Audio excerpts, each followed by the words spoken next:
Os milagres de Jesus. E se a pessoa que ninguém podia tocar fosse tocada por Jesus? E se o milagre não começasse com a cura, mas com o toque? Essa é a história de um homem que vivia excluído e encontrou esperança onde menos esperava. Jesus descia do monte. Multidões o seguiam. Ele havia acabado de ensinar sobre o reino de Deus. E então, alguém se aproxima. Não um discípulo, não um líder, mas um leproso. A lepra não era apenas uma doença, era uma sentença. O leproso vivia fora das cidades, usava roupas rasgadas, cabelos desgrenhados, e ao se aproximar de alguém, precisava gritar: impuro, impuro! Ele não podia abraçar, não podia ser tocado, não podia adorar no templo. Mesmo assim, ele se aproxima de Jesus. Ele cai de joelhos. Não exige, não questiona, ele diz: Senhor, se quiseres, podes purificar-me. Jesus poderia apenas falar, mas ele faz algo impensável. Jesus estende a mão e toca o leproso. O intocável foi tocado, o rejeitado foi acolhido. Antes da cura veio o amor. Jesus poderia ter recuado. A multidão esperava isso. Todos sabiam que tocar um leproso tornava alguém impuro. Mas Jesus não se afasta, ele se aproxima. Então, diante de todos, Jesus estende a mão. O toque que ninguém ousava dar, o toque que a lei proibia, o toque que o amor escolheu. Antes da cura, Jesus devolve dignidade. Antes do milagre, ele devolve valor. E então Jesus fala: sua voz não é de pressa, não é de medo, é de autoridade e compaixão. Naquele instante, a pele muda, as feridas desaparecem, a dor se vai. O homem olha para as próprias mãos. Aquilo que por anos foi motivo de vergonha, agora está restaurado. Não foi apenas uma cura física, foi o fim de uma sentença, o fim do isolamento, o começo de uma nova vida. Talvez hoje você se sinta como aquele leproso, excluído, ignorado, carregando marcas que ninguém vê. Mas Jesus ainda se aproxima, ainda toca, ainda restaura. Porque ele não cura apenas a pele, ele cura a alma. Se essa história falou com você, inscreva-se no canal. Aqui nós damos vida às histórias da Bíblia para lembrar que ninguém está fora do alcance do toque de Jesus. Dê o seu like, se inscreva e compartilhe. Ajude-nos a compartilhar o Evangelho.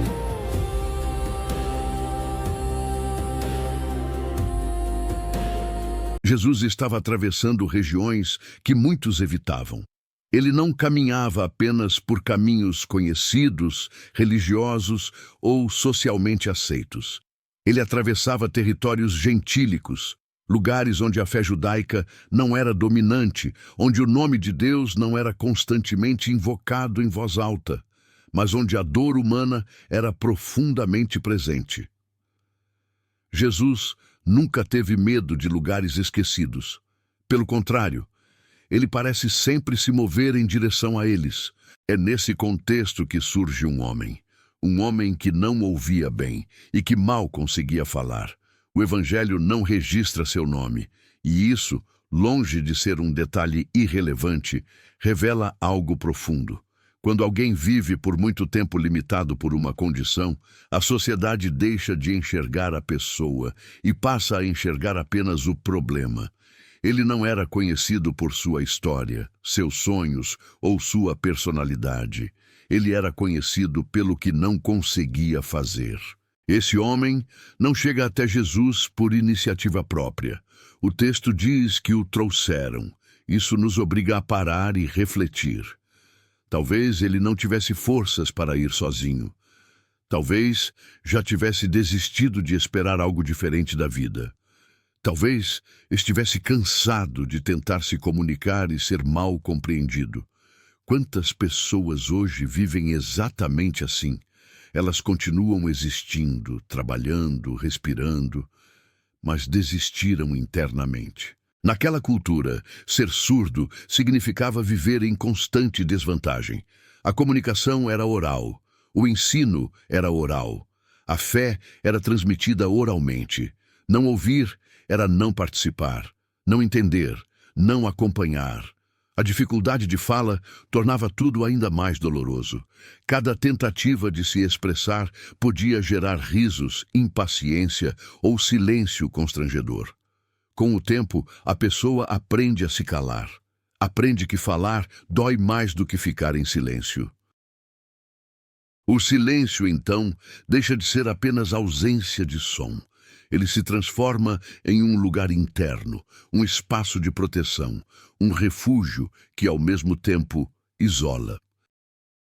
Quando Jesus vê aquele homem, ele não começa com palavras. Isso é fundamental. Jesus não faz perguntas longas, não exige explicações, não pede que o homem demonstre fé verbalmente. Jesus entende algo que muitas vezes esquecemos. Nem toda dor consegue ouvir discursos. Algumas dores precisam primeiro ser acolhidas. Então Jesus faz algo profundamente restaurador. Ele tira o homem da multidão. A multidão pode ser cruel, mesmo quando não pretende ser. Olhares curiosos, cochichos, expectativas, tudo isso pode aumentar a vergonha. Jesus cria um espaço seguro, um lugar onde aquele homem pode simplesmente existir sem precisar se defender. Antes de curar os ouvidos, Jesus protege o coração. E então Jesus toca. Ele coloca os dedos nos ouvidos do homem. Depois, toca sua língua. Para alguém que viveu grande parte da vida sem ouvir claramente, o toque é uma forma de comunicação direta. Jesus fala com as mãos porque o coração daquele homem ainda não confia nos sons. Jesus não força o homem a entrar em seu mundo. Ele entra no mundo do homem. Depois disso, Jesus olha para o céu e suspira. Esse suspiro é um dos detalhes mais profundos dessa passagem. Não é um gesto automático, não é dramatização, é empatia. Jesus sente o peso da limitação humana. Ele sente o impacto do silêncio prolongado. Ele sente a solidão daquele homem.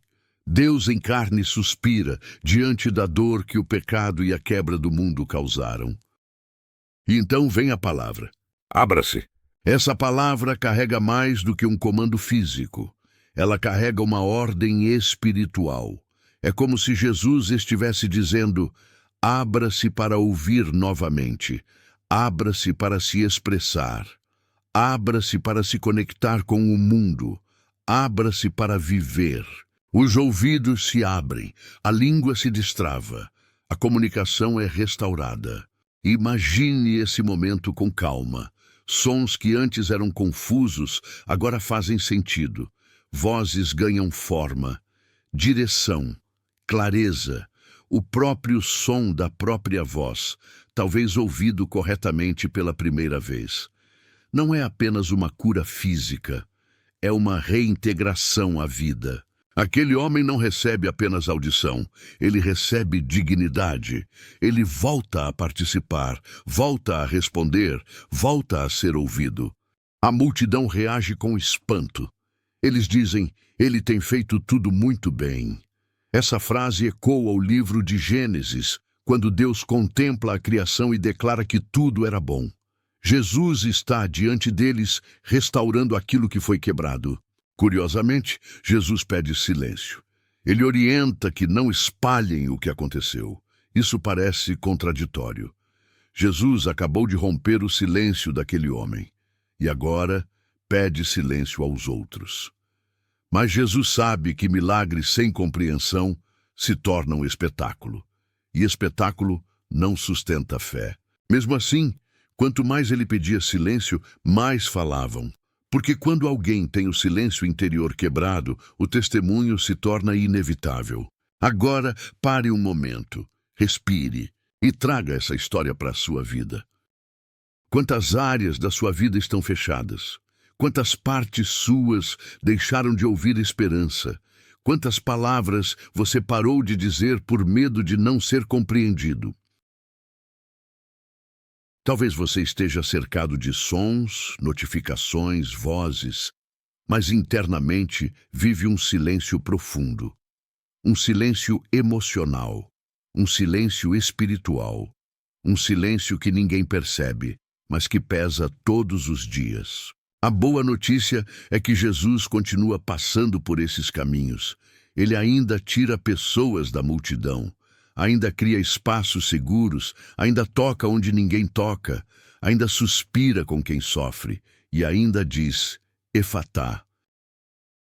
Abra-se, abra-se para ouvir novamente a voz de Deus, abra-se para se expressar novamente em oração, abra-se para confiar novamente, mesmo depois de frustrações. Jesus faz tudo muito bem, inclusive restaurar aquilo que você achou que nunca mais funcionaria. Se essa mensagem encontrou você, não ignore. Curta, se inscreva no canal e compartilhe. Alguém perto de você precisa que o silêncio seja quebrado hoje.